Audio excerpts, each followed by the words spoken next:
یہ ہے دنیا کی مصیبت، یہ دنیا کی مصیبت ہے۔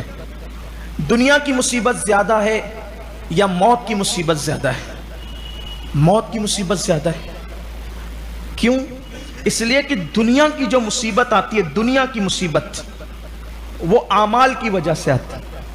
اللہ فرماتا ہے وَمَا أَصَابَكُم مِّن مُّصِيبَةٍ فَبِمَا كَسَبَتْ أَيْدِيكُمْ، کہ تم پر جو بھی مصیبت آتی وہ تمہارے عمل کی وجہ سے۔ لیکن موت کی تکلیف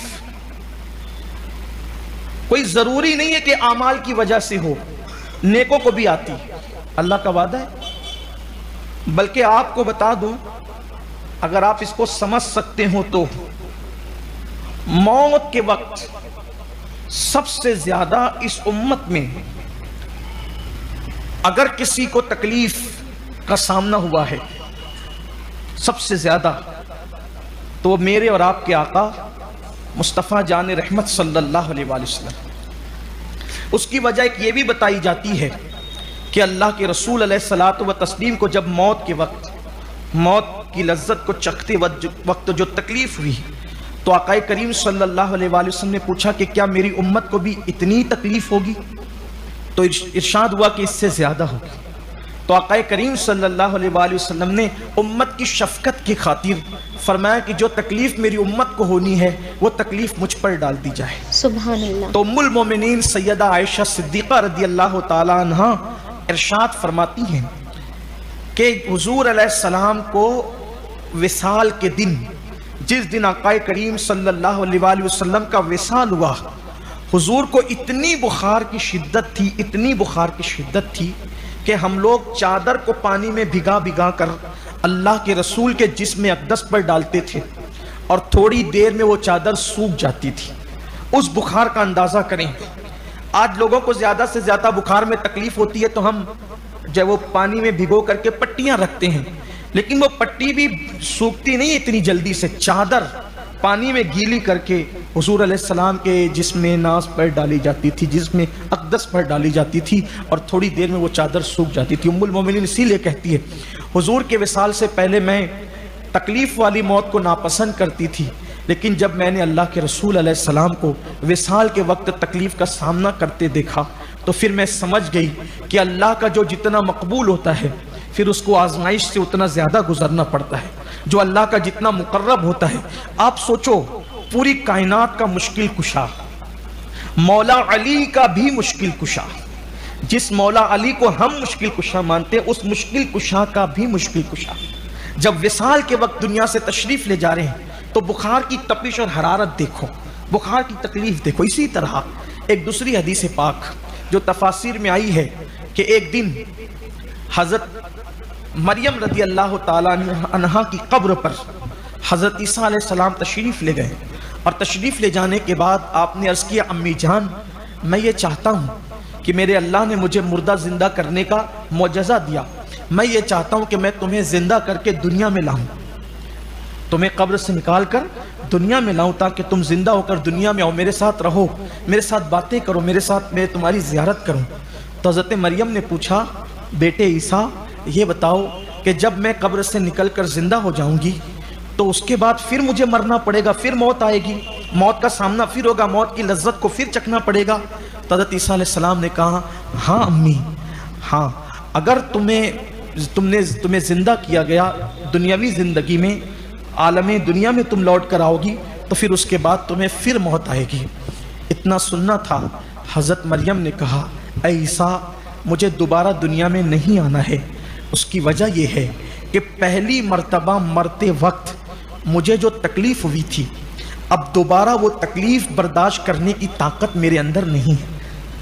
یہ کون لوگ ہیں؟ یہ نمازی لوگ، جس کی نماز کی گواہی قرآن دیتا ہے نا کہ مریم نمازی تھی، رکوع کرنے والی تھی، معتکف تھی، اعتکاف کرنے والی تھی۔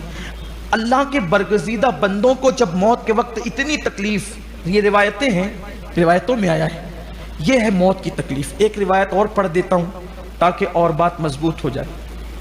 حضرت عبداللہ ابن عمرو ابن عاص رضی اللہ تعالیٰ عنہ فرماتے ہیں، عبداللہ ابن عمرو ابن عاص کہ میرے والد عمرو بن عاص رضی اللہ تعالیٰ عنہ کو جب ان کی موت کا، ان کے وصال کا وقت آیا. عمرو ابن عاص کون ہے؟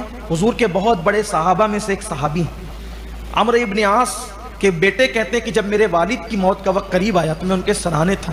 میں نے کہا ابا آپ ہمیشہ کہتے تھے کہ اگر کوئی ایسا بندہ جو بہت عقل مند اور دانشور ہو اور وہ میرے سامنے مرے گا، اس کو موت آئے گی اور اس کے ہوش و حواس سلامت رہیں گے، اس کو ہوش بھی رہے گا، حواس بھی سلامت رہیں گے، تو میں اس سے پوچھوں گا کہ موت کیسے آتی ہے. کیونکہ ابھی تک ہمیں پتہ نہیں نا موت کیسے آتی ہے، نہیں معلوم ہے. جب تک ہم وہاں سے گزریں گے نہیں، ہمیں پتہ ہی نہیں ہے.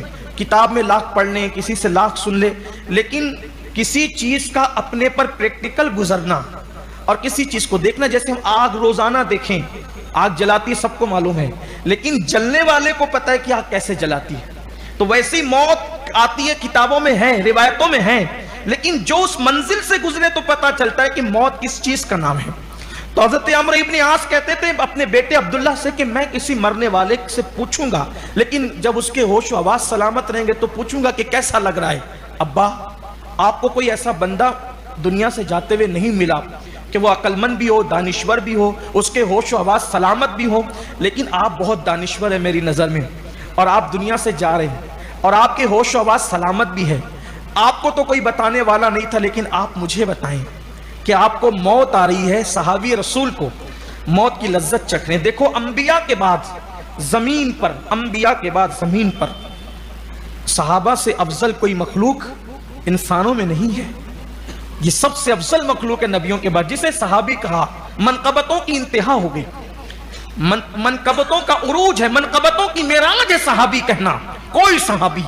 عمرو ابن عاص کے بیٹے کہتے ہیں ابا آپ کے ہوش و حواس سلامت ہے، آپ مجھے بتائیں نا ابا آپ کو موت کے وقت کیسا لگ رہا ہے. تو حضرت عمرو ابن عاص نے اپنے بیٹے کو بتایا میرے بیٹے مجھے ایسا لگ رہا ہے کہ جیسے زمین اور آسمان کو میرے سینے پہ رکھ دیا گیا. ابھی ہمیں اس منزل سے گزرنا ہے.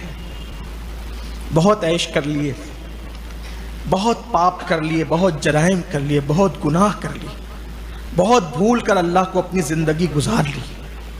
موبائل فونوں کے اندر بہت گانے بھر لیے، غزلیں بھر لیا، بہت عیش کیے. آہ کل عیش تو کیے ہم نے، آج وہ بے قرار پھرتے ہیں.